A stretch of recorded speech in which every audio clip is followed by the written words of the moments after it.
Hello అండి. నమస్తే. నేను మీ లక్ష్మీ చౌదరిని. వెల్కమ్ టు మిస్టరీ మాధురిమలు తెలుగు ఆడియో స్టోరీస్.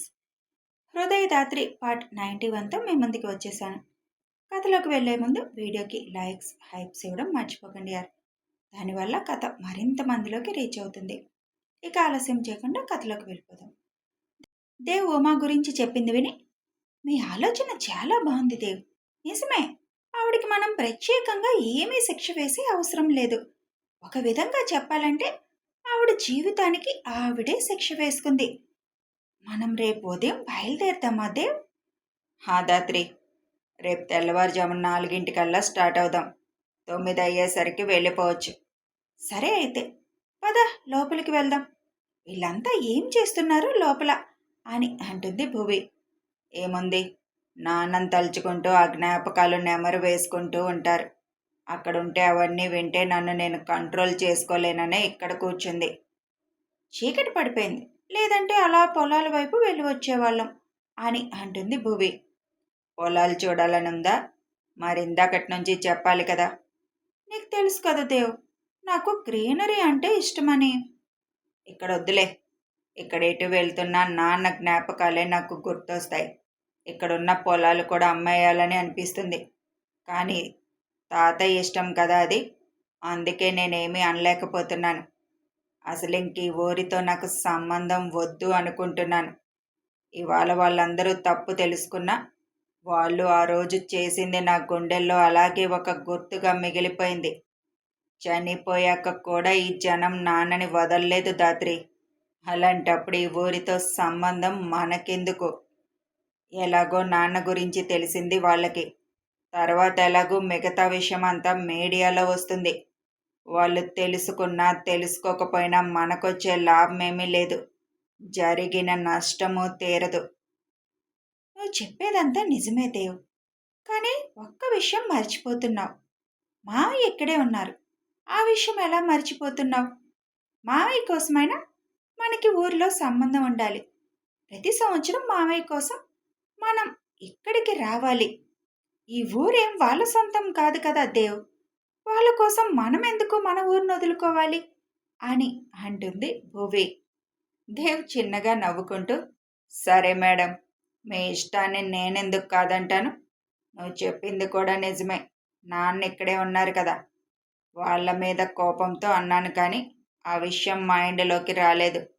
ఇంటిని పూర్తిగా మార్పించేస్తాను అని అంటాడు దేవ్. అప్పుడే అక్కడికి కిషోర్, సంజు వస్తారు. దేవ్ సంజుని చూసి, ఏంటి సంజు, నిన్నటి నుంచి చూస్తున్నాను, చాలా డల్గా ఉన్నావు, ఏమైంది అని అడుగుతాడు. నేను కూడా అదే అడుగుతున్నాను రా బాబు.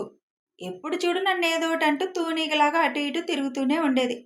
అలాంటిది నిన్నటి నుంచి అసలు ఏం మాట్లాడట్లేదు, సైలెంట్గా ఉంటుంది. అర్థం అవడం లేదు నాకు కూడా. ఏమైంది సంజు అని సంజు పక్కన కూర్చొని తన భుజం చుట్టూ చేయి వేసి అడుగుతాడు దేవ్. దేవ్ భుజం మీద తలవాల్చి, నాన్న నాకు నచ్చడం లేదన్నయ్య. నీ గురించి నిజాలు తెలిసాక కూడా ఇవాళ పెదనాన్నగారిది ఉంది కదా, కనీసం దానికైనా రావాలి కదా. నీతో మాట్లాడకపోయినా తన అన్న కోసమైనా రావాలి కదా. మనిషికి డబ్బే ముఖ్యమా అన్నయ్య? బంధాలు బంధుత్వాలు వద్దా? నిన్న చాలా చెప్పాను బయలుదేరే ముందు, కనీసం ఉదయానికి రా అని. ఇంతవరకు రాలేదు. చాలా కోపం వచ్చేస్తుంది నాన్న మీద. ఇంకా ఆయనకు వచ్చిన నష్టమేముంది అని అంటుంది సంజు. వదిలేరా, కొంతమంది అంతే. వాళ్ళకి వాళ్ళ పరువు డబ్బు ముఖ్యం. మీ నాన్న కూడా ఆ కోవకే చెందాడు.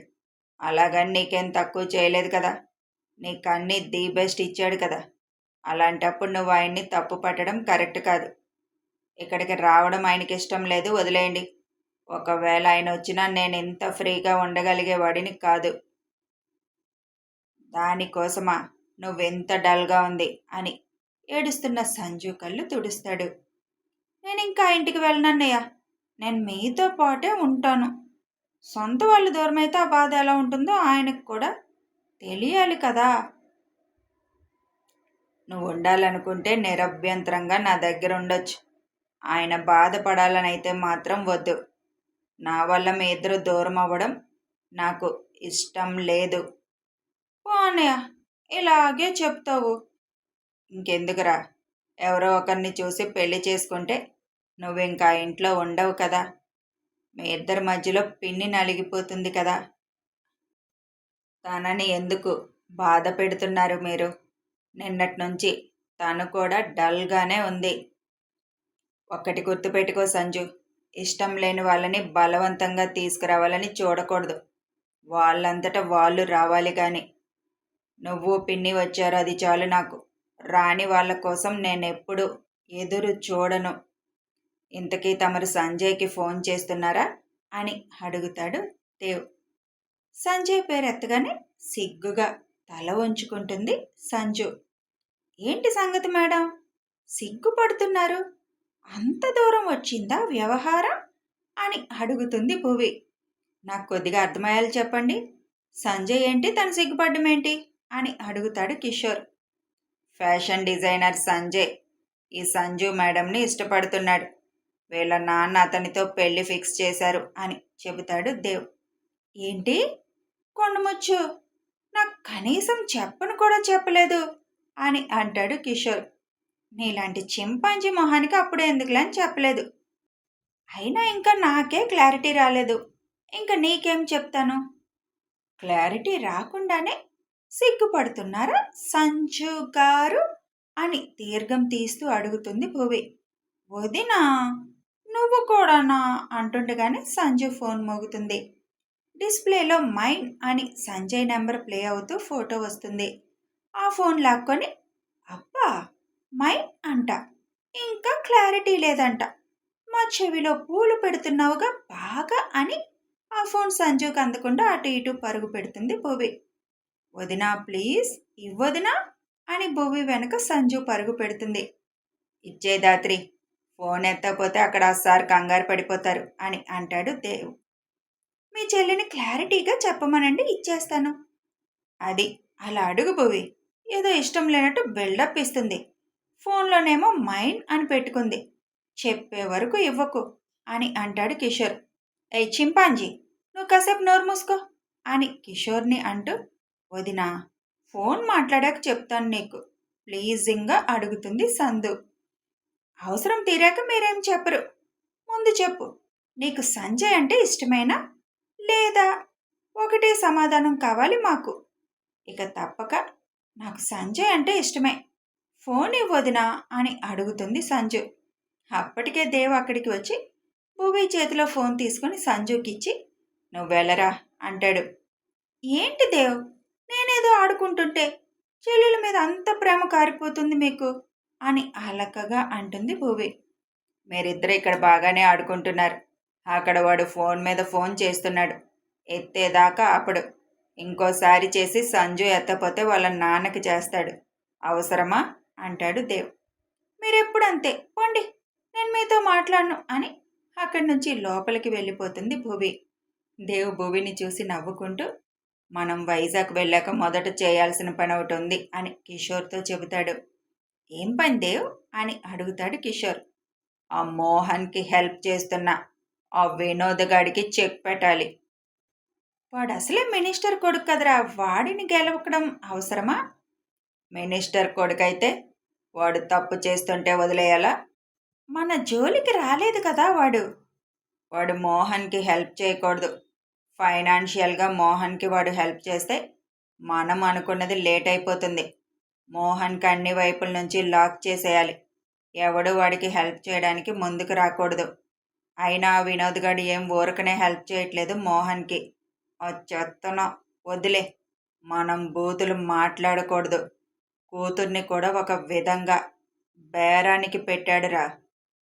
ఆ అమ్మాయి ఒట్టి అమాయకురాలు. అలాంటి పిల్లని ఆ వినోద్ గాడు కావాలని కోరుకోవడం. వీడు డబ్బు కోసం, వీడి అవసరాల కోసం కూతుర్ని వాడికి ఎరవేయడం వినడానికి అసహ్యంగా లేదు? కూతురు జీవితాన్ని కూడా అలా నాశనం చేయాలని చూస్తుంటే వాడిని అసలు మనిషి కింద కూడా చూడాలనిపించట్లేదు నాకు. అందుకే ఆ వినోద్ గాడికి చెక్ పెట్టేయాలని అనుకుంటున్నాను. వాడి కోసం మనం పెద్దగా స్కెచ్ వేయనవసరం లేదు. వాళ్ళ నాన్నకి తెలియకుండా మోహన్కి హెల్ప్ చేస్తున్నాడు వాడు. ఇప్పుడు అసలే తొందరలో ఎలక్షన్స్ ఉన్నాయి. ఏ చిన్న తేడా జరిగినా పదవి పోతుంది, ఓట్లు పోతాయి. కాబట్టి వాళ్ళ నాన్నకి వీడి గురించి ఇన్ఫర్మేషన్ ఇచ్చేస్తే చాలు, మిగతాది ఆయన చూసుకుంటాడు. మనం చేసినట్టు కూడా వాళ్ళకి తెలీదు. తెలిసినా మనకొచ్చే నష్టమేమీ లేదు. ఒక్కసారి యుద్ధానికి దిగాక వెనకడుగు వేయకూడదు, ముందుకెళ్ళిపోవడమే. తెలిస్తే మాత్రం వాడి పీకేదేముంది. నా జోలికి వస్తే వాడు ఇంకే అమ్మాయి దగ్గరికి వెళ్ళడానికి కూడా పనికిరాడు అని అంటాడు దేవ్. నువ్వు నిర్ణయించుకున్నావు కదా, ఇక చేసేయడమే. నువ్వేది చేసినా ఆలోచించే కదా చేస్తావు అని అంటాడు కిషోర్. నాకింకా కళ్ళ ముందే ఆ రోజు దృశ్యం గుర్తుంది కిషోర్.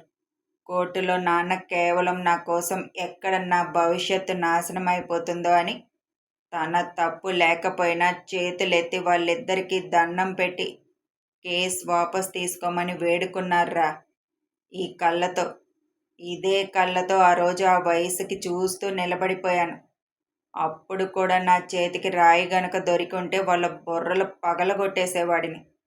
తాతయ్య నానమ్మ కాళ్ళు పట్టుకునే వరకు వంగారా.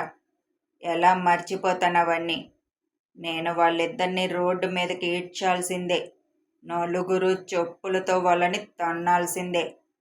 ఆ రోజు ఆ సీన్ చూసిన రోజు ఈ కళ్ళు శాంతిస్తాయి అని అంటాడు దేవ్ పిడికిలు బిగించి.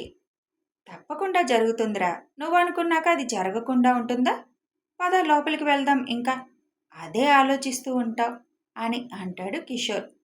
ఆలోచన లేనిది ఎప్పుడు కిషోర్? ఈ మోహన్ జైల్లో ఉన్న ఇంకా సిగ్గు లేకుండా ఎలా తప్పించుకోవాలని ప్లాన్లు వేస్తున్నాడు కదా.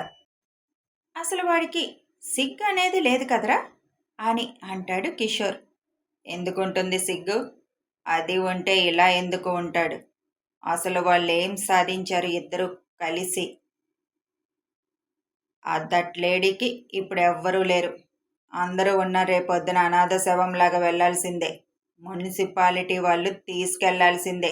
ఇంకా మోహన్ గడికి అంత మంచి భార్య, ఇద్దరు బిడ్డలుండి కూడా ఒళ్ళు కొవ్వెక్కి ఇలాంటి ఏదో పనులు చేశాడు.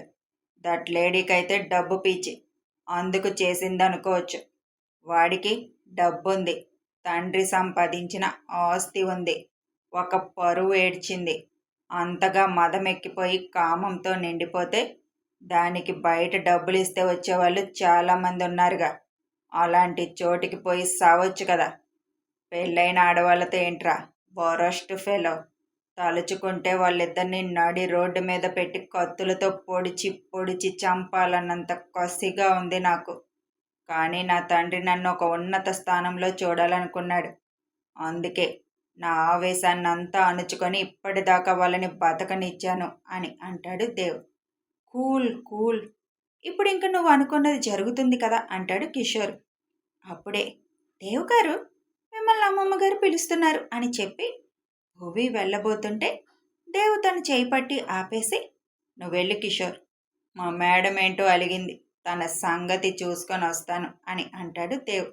సరే సరే అని నవ్వుకుంటూ వెళ్ళిపోతాడు కిషోర్. ఇప్పుడు చెప్పు, నీ బాధేంటి? నాకేం బాధ ఉంది, చెయ్యి వదిలితే మేము ఇంట్లోకి వెళ్తాం అని పక్కకి చూస్తూ అంటుంది భువి.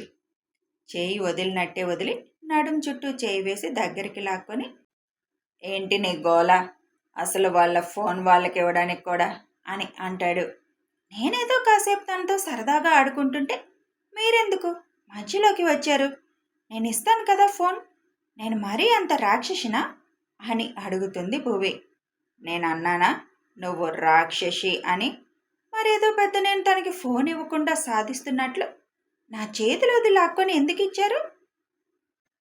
నేను ఫోన్ చేసినప్పుడు నీ ఫోన్ కూడా ఎవరన్నా అలా లాక్కొని ఇవ్వకుండా ఉంటే నీకు ఎలా ఉంటుంది? అంత మాత్రం నాకు తెలియని విషయం కాదు. ఏదో మీ చెల్లెలు నిజం చెప్పట్లేదని కాసేపు నిజం చెప్పిద్దామని అలా చేశాను. దానికేదో తనకు రోజంతా ఫోన్ ఇవ్వకుండా ఏడిపించినట్టు మీరు బిల్డప్ ఇస్తున్నారు. అయినా మీ చెల్లి ఒకసారి నన్ను అలాగే ఏడిపించింది. మీరు ఫోన్ చేసినప్పుడు నా ఫోన్ తీసుకొని వదలండి నన్ను.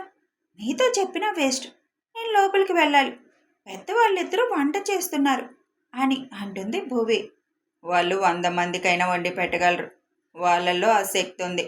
ముందు నీ కోపం నేను తగ్గించాలి కదా అని భువి నుదురికి తన నుదురు ఆనించి అంటాడు దేవ్. వదలండి, ఎవరైనా వస్తే చూస్తే బాగోదు, ఇది పల్లెటూరు, మీ ఇష్టం వచ్చినట్టు చేస్తే ఏదో ఒకటి అంటారు అని చిన్నగా అంటుంది భూవి. మనం మన ఇంటికి లోపల వైపు ఉన్నాం, చుట్టూ ప్రహరీ గోడ ఉంది, పైగా చీకటి, ఎవరికి కనిపిస్తావు నువ్వు అని అడుగుతాడు దేవ్. మన ఇంట్లో వాళ్ళు ఎవరైనా ఇటు వస్తే మన ఇద్దరం ఇక్కడ ఉన్నంతసేపు మీ అన్న రానివ్వళ్లే. ఇప్పుడు ఇక్కడ ఎందుకు నన్ను ఆపేశారు?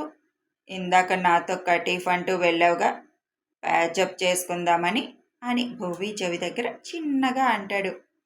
ఒక పక్క భువి నడుం మీద వేసిన చేతిని గట్టిగా ప్రెస్ చేస్తూ ఇంకో పక్క భువి చెవి దగ్గర చిరుముద్దిస్తాడు దేవ్.